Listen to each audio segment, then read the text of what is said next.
What's good, people? It's about that time to randomly relate, reverse rants, no hate. So listen, let's talk about this Super Cruiserweight division.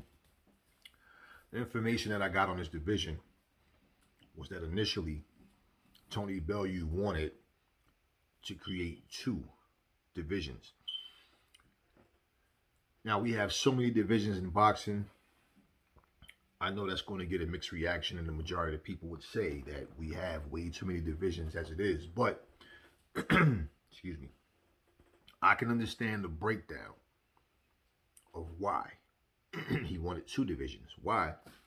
Because cruiserweight, okay, is going to be from 190 to 200 pounds. Super cruiserweight is going to be from 200 to 224 pounds. That's a 24-pound gap. Whereas from 190 to 200 is only 10. So what I believe Tony Bellew wanted to do was between 200 and 224, probably get that from 200 to 215 pounds or something like that, maybe.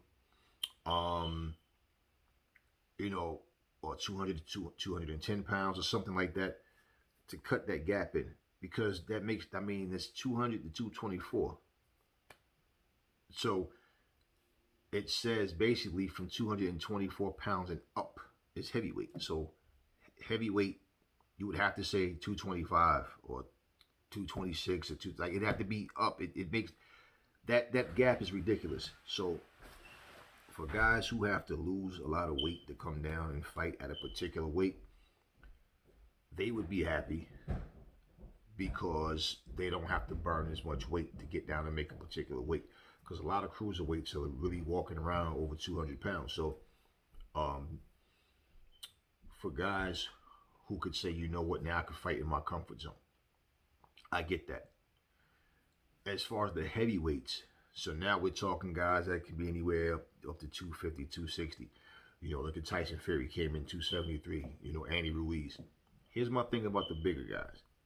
Hopefully, they fight to where they train to where they can fight at a weight where they're not near gassing and huffing and puffing early in the fight because they're just not in the shape that they should be in. Because there's no super heavyweight division. But I mean, think from 224 to 273. Now take like Deontay Wilder, for example, who came in 231. People, you know, because of what happened in the fight, they were saying, oh, he can't carry 231 and it was too much for his legs. Okay, we don't know exactly what was wrong with Deontay Wilder. Okay, so to say, you know, for people that saying that something was wrong, you could tell it was something definitely not right. He mentioned leg complications. He never said, he said his costume was too heavy. He never said I came in too heavy. So we don't know that. We can assume that. And yeah, you do have people that they try to put too much weight on. They can't carry the weight. They can walk around that weight, but they're gassing because, you know, it's not their best fight weight.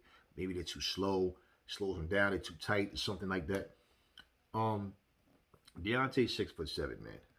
Okay, he should have no problem carrying 231 pounds. The problem, yeah, he has little scrawny chicken legs and thighs, man. He's very bony from the waist down. Even from he's linky and skinny. You know, that super cruiserweight division, I could see him fighting in it weight wise. Now, does he want to fight as a cruiserweight, super cruiserweight? Who knows? Tony Usyk again, because we're talking about guys who normally come in under that. Other than that fight with Deontay was 231. Deontay usually comes in 217, 216 around that area. So I can understand. I can understand someone who's fighting at that 224 mark or below. That would be a good weight for them. But at the same time, it's like it's going to take more than one or two names to build the cruiserweight or super cruiserweight division. And guys like Michael Hunter, there's a lot of guys. There are, you know what? There's a lot of guys that's really unknown. That's in that weight class. You know, walk around in that. So I can understand how it could work, but it's something that's going to be a process, and we're going to have to see how it develops. Because the cruiserweight division alone has been dead for a long time. And since Usyk was the only thing people talked about in the cruiserweight division. I mean, there was a time when like Orlin Norris, James Toney, Vasily Girov, those three names are what you constantly heard. Marco Huck, Roy Jones went to cruiserweight later in his career, much later. Okay, and so the cruiserweight division never really had a fire lit under it. And so just bringing up a few names is not going to change anything. They're going to need some guys that can fight, that can bring attention to the division, of course. And I'm sure they are aware of that. But maybe, just maybe, what if Deontay Wilder, but what if he decides to go in that division? I mean, think about it. He might. If he does that, you're definitely not going to get Fury versus Wilder 3. You're not going to get Fury versus Wilder versus AJ. You're not going to get Wilder versus any of those guys. Dillian White, you're not going to get that if he does that. We'll just have to wait and see. Does Usyk decide that he wants to fight at that Super Cruiserweight division? We'll have to wait and see. And I'm not sticking to the past because things are supposed to progress and go forward. There's just been several things that I've heard that just didn't appeal to me to where I can feel like this could be a great thing. I mean, Evander Holyfield was 206 pounds, was fighting guys 245, 250. Larry Holmes fought a Tiger Williams who was 235. Holmes is 205. And of course, through time, you started, guys were getting, it's not that they were getting bigger and bigger. Bigger guys started coming into boxing. Okay, let's put it to you that way. I mean, look at these football players. Okay, they could have decided to be boxers instead of football players. These guys are big as well. So, hopefully, let's put it to you this way. Hopefully, let's hope and see. Let's just wait and see, and hopefully, this becomes a great thing. The potential is there. But you gotta look at the fighters that's available. The fighters that can who can we see fight that's gonna have that spark and change things. We just gotta wait and see. But that's what that is. As far as that, and of course the WBO, the WBA, the IBF, they're all working together to make this thing happen because now when you do that, you're going to have more title belts. You're going to have more money involved. And of course, people are going to feel like, there's more belts, all these champions. I get it, but you know what? These champions also, these people, if they're fighting, we might get undisputed quicker than we think. Maybe, who knows? It's a process. I don't expect everything to happen overnight.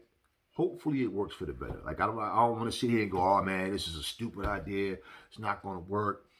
I mean, I questioned the WBC franchise champion.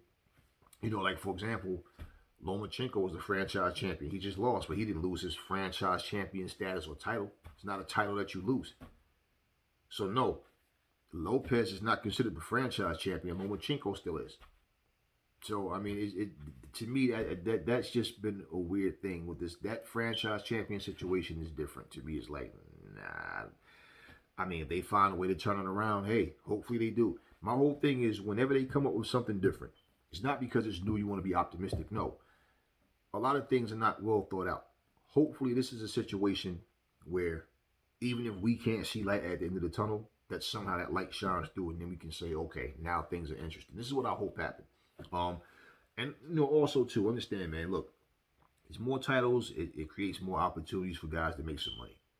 Okay, and to be real, okay, boxers don't have a pension. They don't get anything from boxing other than their paychecks and having a championship title and statuses. But when they're done with boxing, whatever you do is on your own. I mean, everybody's not going to become a commentator, okay? Everybody's not going to be a trainer.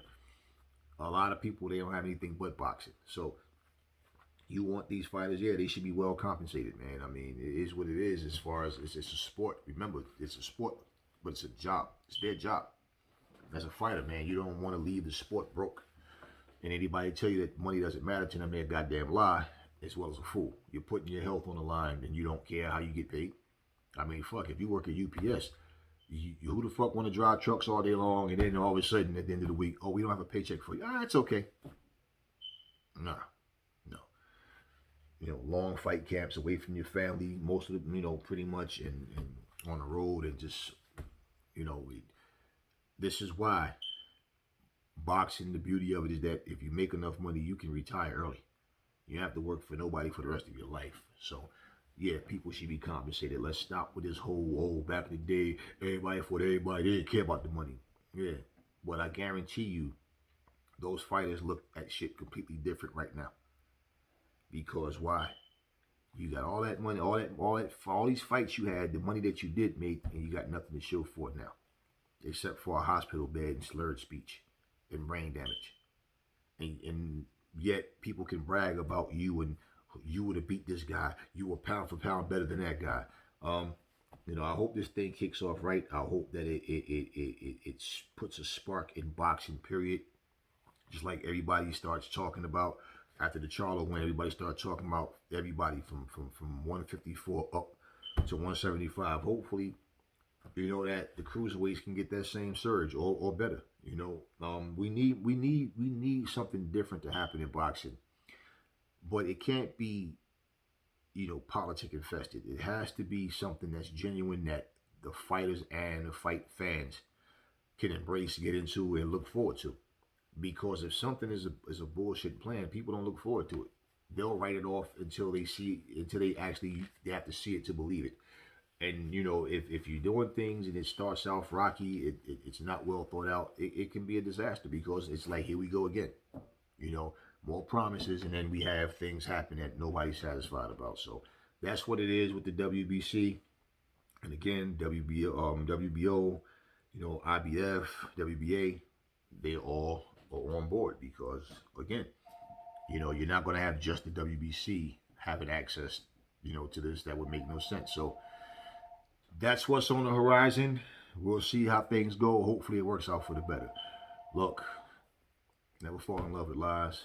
And remember, the truth brings hate out of people. That's all I want to say on this video. I will catch y'all on the next one.